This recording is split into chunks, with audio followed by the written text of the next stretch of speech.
আপনি বাপ ছেলেরে মাদ্রাসায় দিচ্ছেন, অথচ আপনি বিড়ি টানেন ডেলি 10টা। আপনি মা, আপনার কণ্ঠ এক বাড়ি থেকে আরেক বাড়িতে শোনা যায়, তা আপনি কি ভাবছেন আপনার ছেলে অনেক বড় কিছু হবে?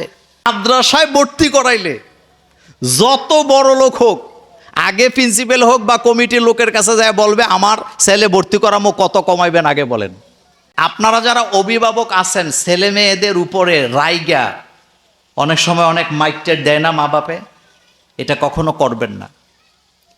মারামারি দিয়ে ছেলে মেয়ে মানুষ করা যায় না। দেখেন, আপনাদের ঘরে বৈদ্যুতিক বাল্ব আছে না? সবার ঘরে কারেন্ট আছে না? এই বাল্বটা যে আবিষ্কার করছে তার নাম হচ্ছে টমাস আলভা এডিসন। সে একজন শতাব্দীর শ্রেষ্ঠ বিজ্ঞানী। তাকে যখন তার মা প্রাইমারি স্কুলে ভর্তি করাইছে, তখন সে স্কুলে যাইয়া দুষ্টামি করে। দুষ্ট কাকে বলে? অর্থাৎ আমাদের কুমিল্লার ভাষায় বলে, যেখানে দা লাগে না সেখানে কি চালায়? কুড়াল চালায়। শিক্ষকদেরকে এলোমেলো প্রশ্ন করে। একটা প্রতিষ্ঠান তার প্রতি বিরক্তি হইয়া তাকে টিসি দিয়ে একটা চিঠি তার মার কাছে লিখে তারা স্কুল থেকে বের করে দিছে, আবার চিঠিটা তার কাছেই দিছে। এখন টমাস আলভা এডিসন ছোট মানুষ, এই চিঠি নিয়ে মায়ের কাছে গেছে।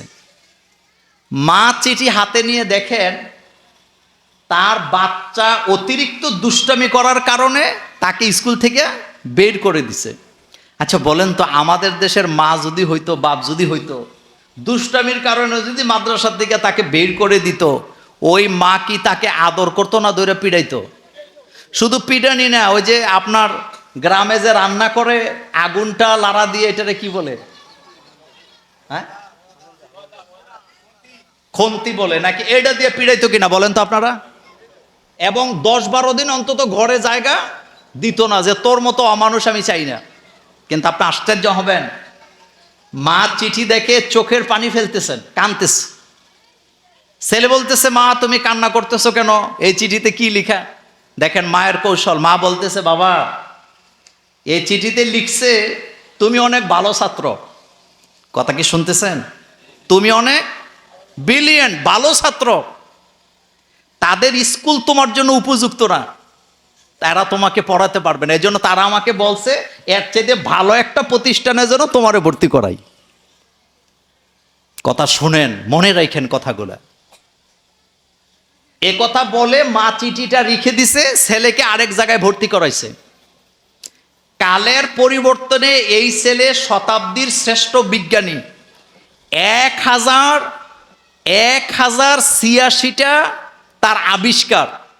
ওই যুগে এত বড় বিজ্ঞানী পৃথিবীতে আর ছিল না। এই যে আপনার ঠুস করে লাইট দেন, লাইট জ্বলে, এটা তার আবিষ্কার। আচ্ছা বলেন তো, তার মা যদি সেদিন তারে পিড়াইয়া পাড়াইয়া খালার বাড়িতে পাঠাইতো বা গ্যারেজে পাঠাই দিত, তোরা লেখাপড়ার দরকার নাই, তাহলে এই ছেলে কি বিজ্ঞানী হতে পারতো? মা মারা যাওয়ার 25 বছর পর ছেলে পুরানো কাগজপত্র ঘাটতে যাইয়া ওই মায়ের চিঠিটা হাতে পড়ছে। এখন বলতেছে, আরে মা তো নাই, কাঁদতেছে চিঠি হাতে নিয়ে ছেলে, যাহারে আমার মার কাছে স্কুল থেকে এই চিঠিটা দিছিল, মা তো বেঁচে নাই, একটু দেখি তো কি লিখছে। পরে সে চিঠি খুলে দেখছে তার মা যা বলছে সেটা ছিল তার কি বিপরীত। আজকে যারা মায়েরা এখানে আসছেন, আপনাদেরকে বলি, এখানে অনেক আলেমরা আছেন।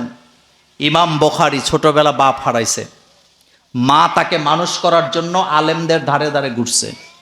ইমাম মুসলিম ছোটবেলা মা হারাইছে, বাপ হারাইছে, মা তাকে বড় আলেম বানাবার জন্য বিভিন্ন জায়গায় জায়গায় নিয়ে নিয়ে ঘুরছেন। সুনানে আবু দাউদের লেখক যিনি, তিনি ছোটবেলা বাপ হারাইছেন, মা তাকে মানুষ করেছেন। তাফসীর ইবনে কাসির আপনারা পড়েন, ছোটবেলা বাপ হারাইছে, তার মা তাকে মানুষ করেছেন। এভাবে করে পৃথিবীতে যত বড় বড় মনীষী আছে, আল বিরুনি থেকে শুরু করে যা আছে, ইবনে তাইমিয়া সহ, তাদের জীবনে যদি আপনি পড়েন, দেখবেন ছোটবেলা কারো বাপ নাই, কারো মা নাই, খাবার নাই, ঠিকমতো চলাফেরাও করতে পারে না। ম্যাক্সিমাম লোকগুলাকে মায়ের অবদানে মানুষ হয়েছে। সুতরাং অভিভাবকদের জন্য আমি আজকে এই জায়গায় শেষ কথাটা বলবো, আপনি যদি আপনার ছেলে মেয়েকে ভালো একটা জায়গায় দেখতে চান, ছেলে মেয়েকে যদি মানুষ করতে চান, নিজের আগে মানুষ হন। আপনি বাপ ছেলেরে মাদ্রাসায় দিচ্ছেন, অথচ আপনি বিড়ি টানেন ডেলি 10টা। কথা বলেন, এরকমের বাপ আমাদের এই এলাকায় নাই। ছেলে কোথায় পড়তেছে? মাদ্রাসায়, অথচ উনি ডেলি বিড়ি খায় 24টা। আশ্চর্য! আপনি ছেলেকে মাদ্রাসায় দিছেন, আপনি মা, আপনার কণ্ঠ এক বাড়ি থেকে আরেক বাড়িতে শোনা যায়, তা আপনি কি ভাবছেন আপনার ছেলে অনেক বড় কিছু হবে? হবে না। সেজন্য আমি অনেক কথা বলতে পারবো, কিন্তু এই কথাটা এখানে শেষ করতে চাই।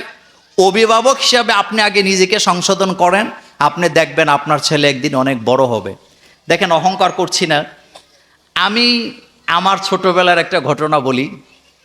আমি আমার আল্লাহকে সাক্ষী রেখে কথাটা বলছি। আমি কিন্তু কাউমি মাদ্রাসা, আলিয়া মাদ্রাসা, কলেজ সব জায়গায় লেখাপড়া করছি যতটুকু পারছি। আমার মা আমাকে যে টাকা দিতেন, তখনকার সময় আমার একজনের টাকা দিয়ে 3জন ছেলে মাদ্রাসায় পড়তে পারতো, এত টাকা আমার মা আমাকে দিতেন, যেহেতু সংসারে অভাব ছিল না। তো আমার ভাই বোনেরা বলতো যে মোল্লা নাজিম মাদ্রাসায় পড়ে, ওরে এত টাকা দিতে হবে কেন? কথাটা শুনেন, কারণ আগে তো এই রকমের একটা থিওরি ছিল যে মাদ্রাসায় পড়লে বেশি টাকা লাগে না। আমার মা তখন আমার সামনে আমার ভাই বোনদেরকে বলেছিলেন, এই টাকাটা আমি মোল্লা নাজিমকে দিচ্ছি না, এটা আমি আখেরাতের ব্যাংকে জমা দিয়ে গেলাম। মা তো নাই, মা হারাইছি 25 বছর হয়েছে, কিন্তু কথাটা বলে গেলাম আজকে। আপনি কুমিল্লা শহর বলেন, আপনি লাকসাম বলেন, নামি দামি স্কুল যেগুলো আছে, ছেলে মেয়ে ভর্তি করাইতে গেলে কোনো দিন যায় বলে না যে আমার ভর্তিটার কিছু টাকা কমান, গার্জিয়ান বলে না। কুমিল্লাতে অনেক বড় বড় ভালো ভালো প্রতিষ্ঠান আছে, কোনো দিন গার্জিয়ান যায় না যে 10টা টাকা কমান। ফজরের পরে যায় লাইন ধরে ছেলে মেয়ে ভর্তি করানোর জন্য, যা বলে তাই দেয়। বেতনটা 1 মাস ঘুরানোর সুযোগ নাই। কিন্তু মাদ্রাসায় ভর্তি করাইলে যত বড় লোক হোক, আগে প্রিন্সিপাল হোক বা কমিটির লোকের কাছে যায় বলবে আমার ছেলে ভর্তি করামো, কত কমাইবেন আগে বলেন, বেতন কত কমাবেন আগে বলেন। অথচ আপনি গার্জিয়ান হিসাবে বলার দরকার ছিল আপনার প্রতিষ্ঠানে ভালো ভালো শিক্ষক রাখবেন, বেতন যা লাগে তা দেব, আমার ছেলে যেন আপনার মাদ্রাসায় পড়ে ঢাকা ভার্সিটিতে চান্স পায়, ডাক্তার হতে পারে, ইঞ্জিনিয়ার হতে পারে, মিজানুর রহমান আজহারের মতো হতে পারে, আমির হামজার মতো হতে পারে। এই কথা বলার লোক আমরা গ্রামে গঞ্জে পাই না। কথাকে ঠিক বললাম? তা আপনি টাকা যদি কম দেন, কম টাকা দিয়ে কি ভালো শিক্ষক পাওয়া যাবে বলেন তো?